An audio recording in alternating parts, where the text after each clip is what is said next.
Is this the first Proline SCX24 XJ on YouTube?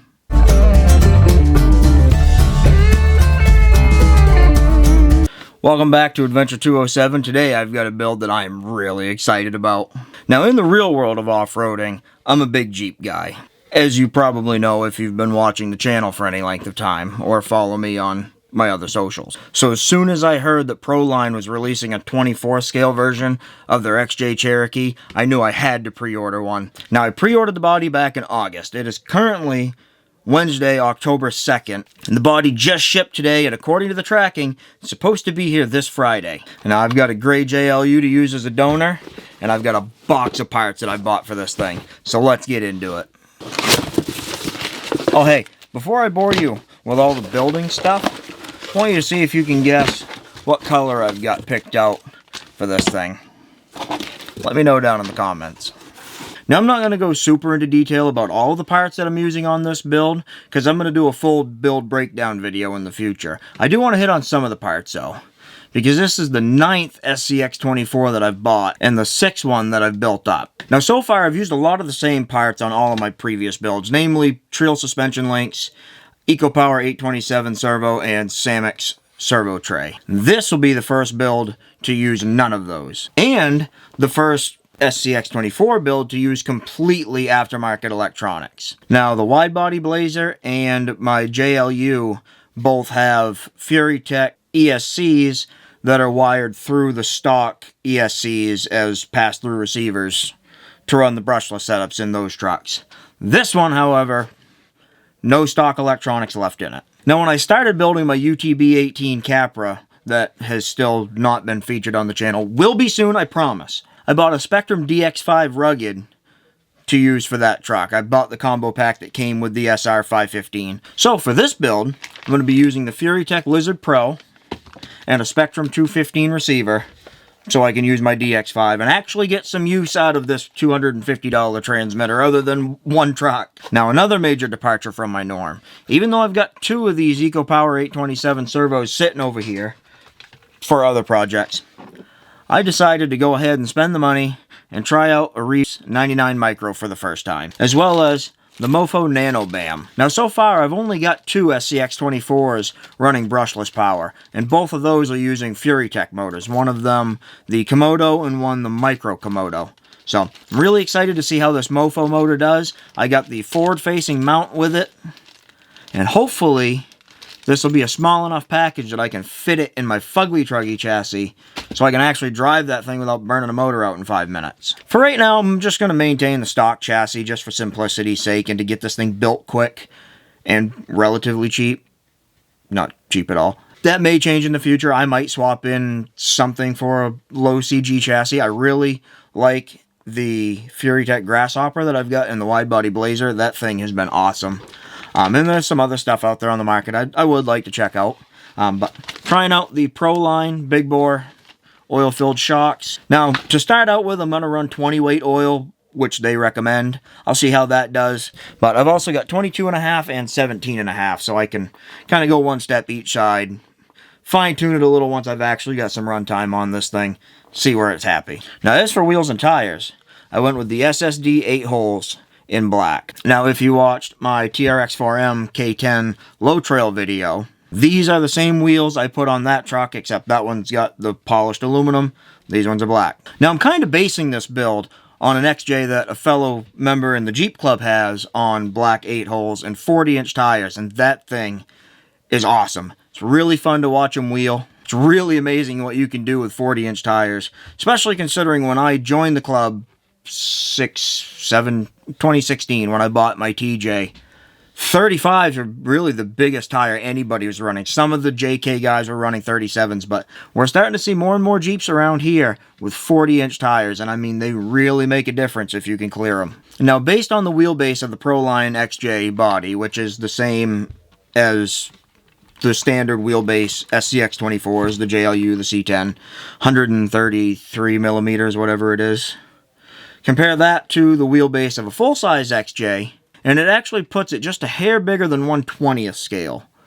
In case you don't already know, the 1/24 scale means nothing. Scale doesn't mean anything in crawlers. Just And now using that number with 119.5 scale is what it maths out to. Using that as a reference point, these 57mm Trench Kings scale out to about a 44-inch tire. Alright, so now it's Friday, and right on time, it showed up.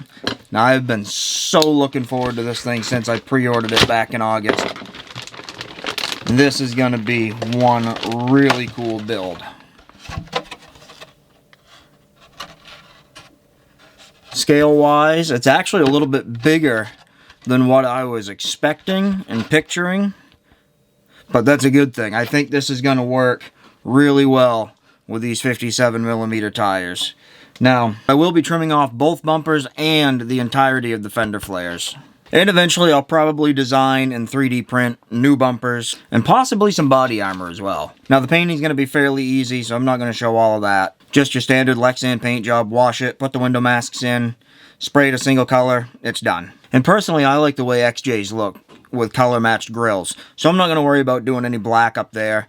And the inserts for the grill are actually on the sticker sheet, so that takes care of that. I'll just probably do some detail painting on the outside of the body with some flat black and a brush, just for like the door handles and stuff like that. Now, the Jeep I'm basing this build off of is kind of a medium gray color, but not real glossy. It really looks badass. Now, I looked around online, but I couldn't really find any gray colors that I liked, so I decided I'd just hit up my local RC shop and see what they had on the rack, and then just make a decision from there. Now, they had some really cool colors in the Traxxas line of paints, but I don't have any experience with Traxxas paints yet, so I kind of wanted to stick to something I know a little better.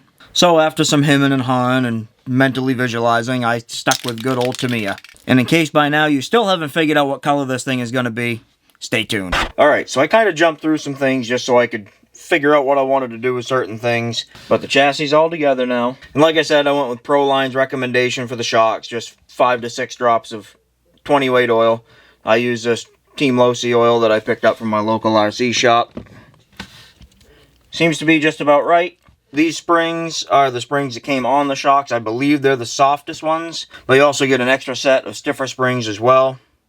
I'm not 100% sure if I'm going to end up putting these in or not. I think possibly in the rear, but I want to get some runtime on it first before I really start playing around with any of the tuning. Now, as far as packaging the electronics in this thing, I'm not 100% happy with how I had to do it, but with the forward mount for that Mofo Nano BAM, there's just no room really up here to do anything with the motor there. Now, in the future, I'm probably going to buy another Nano BAM with a rear-facing mount and come up with either an aftermarket chassis or my own chassis rail design so that I can at least fit the battery up here to keep more weight forward. The primary reason why I wanted this motor with this mount was to see if it was going to fit in the front of the Fugly Truggy, which I'm actually pretty sure it's going to, with just a little bit of trimming on the front of the battery tray. But the battery tray is big enough that I should still be able to fit one of these 350 size batteries in it, no problem. And then I'll just run the same FuryTech Lizard Pro and SR215 that I have in this, because they're such a small package that they won't take up hardly any room underneath the cab of that truck. So this really was a test bed for future mods for the Fugly Truggy, so I can get that thing to where it actually runs and I can actually get some real crawling time on it and get some actual video of it on the channel. But for now, I've got that FuryTech Lizard Pro just kind of mounted up on its side right here. I had to hack quite a lot out of that front ESC tray to make room for the motor, but that little Lizard Pro just sits right there perfectly, and I've got that held down with a little bit of tape. And I've been using this Alien tape. Stuff works great. It's nice and thick and really squishy, really pliable. Sticks really well, and it works really great for things like that and trying to stick stuff in random spots on not the smoothest of surfaces. So then I just mounted the receiver up here on its side, right at the front of the battery tray, and I just cut off that rear tab on the battery tray to slide the battery back some. Not ideal, but it's good enough for now. Now, as far as body mounts, I've got the front body mount done. I've still got to design and 3D print a rear bumper that will have a body mount integrated into it somehow. I'm thinking I'm just going to do a little standoff back here with a magnet mounted like this way. And then I'll have a magnet at the front and a magnet at the back. everything will work out just fine. I want to do a set of rock sliders to help hold the sides of the body in where I want them. That's all stuff that I'm going to start working on once I get done making this video, which I need to finish up tonight because I'm supposed to be posting it tomorrow. So, no running footage of this thing for right now, but just to show you, I've got it all programmed into my DX5 Rugged. It does work, and this thing has amazing slow crawl. I haven't messed with any of the settings at all. I haven't hooked this thing into my Fury Car app to tune the ESC. I haven't played with any of the tuning stuff on the radio other than I had to reverse the steering, so that was working right. But, I mean, the throttle control and the slow crawl ability of this thing with that nano BAM in it is just incredible. Steering response from that Reefs RC micro servo is great.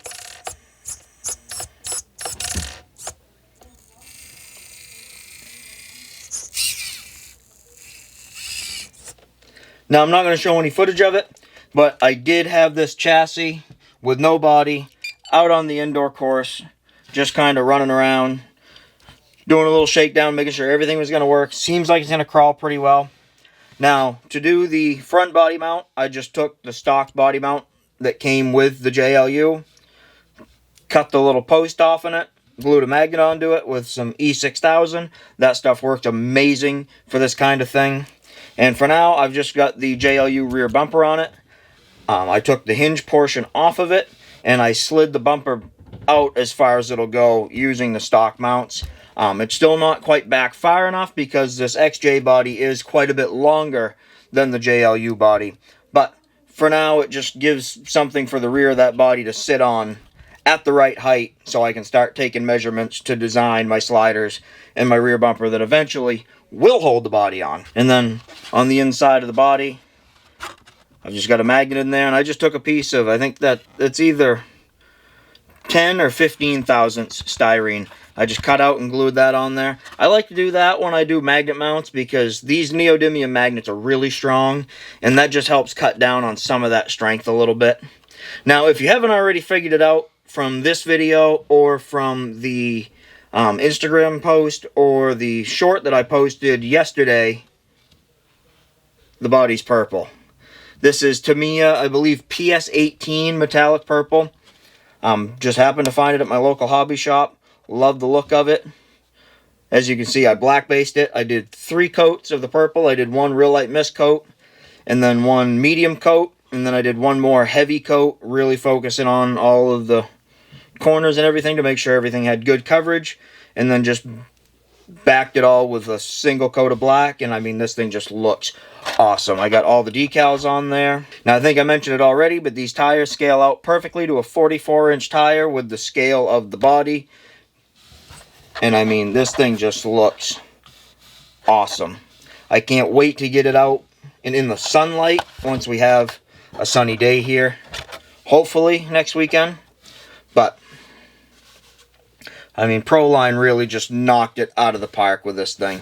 It looks awesome. I'm just going to take some flat black and a brush and go over the door handles because they don't provide decals for the door handles like they do for the lift gate latch handle. Alright, so overall this was a pretty fun, easy build. Proline really knocked it out of the park with the design on this thing. It just looks absolutely amazing. And now I have been waiting for this thing since I pre-ordered it back in August, and I can say it definitely met expectations. I was a little concerned at first that I might need to go with a smaller size tire to get the look I want, because like I said earlier, this build is based off of a Jeep that's in my local Jeep club that's sitting on 40-inch tires. But it definitely appears like the fender wells on this body might be just a little bit overscale like they tend to be on RCs to allow for tire clearance. And even though these tires actually scale out closer to a 44 relative to this body, they just look absolutely perfect. Now I would like to get the ride height just a little bit lower, especially in the front end, but overall I'm very happy with it. Now, as is pretty typical with RCs, the decals don't come pre-cut. You're going to have to cut them out. So you're going to want a good pair of scissors. Now, there will be more videos of this truck coming in the future. Like I said, eventually I'd like to swap out that motor for a rear-mounted one and redo the way the electronics are mounted. and I'd really like to come up with a new frame setup for it. Something that allows me to play around with those shock mounts a little more. And of course the rear bumper body mount and the rock sliders that I want to build for it. And I'd really like to do a small front bumper for it as well, but I'm not quite sure yet. But once I get those parts done, I will show them off here, and I will post them to my Cults 3D page, which will be linked down in the description. Now, as far as if you're going to build one using a ready-to-run as a donor like I did, I definitely recommend going with the JLU, primarily for that front body mount that allows you an easy way to do a magnet mount up front, or you can just ream a hole through the hood and use the same clip mounting that the JLU body does. Now, I haven't done a proper comparison to check, but lengthwise, this XJ may be closer to the C10s. So if you've got a spare rear hinge and bumper setup off a C10 kicking around, it might be worth a look into using that hinge setup on this body if you want to hinge it, rather than coming up with some other form of a rear body mount. Now, as far as this video goes, I think it's run on long enough, but I'd like to thank you for watching. Make sure you subscribe so you can stay up to date on everything I'm building over here in the Adventure 207 RC studio, and go out and get your own XJ.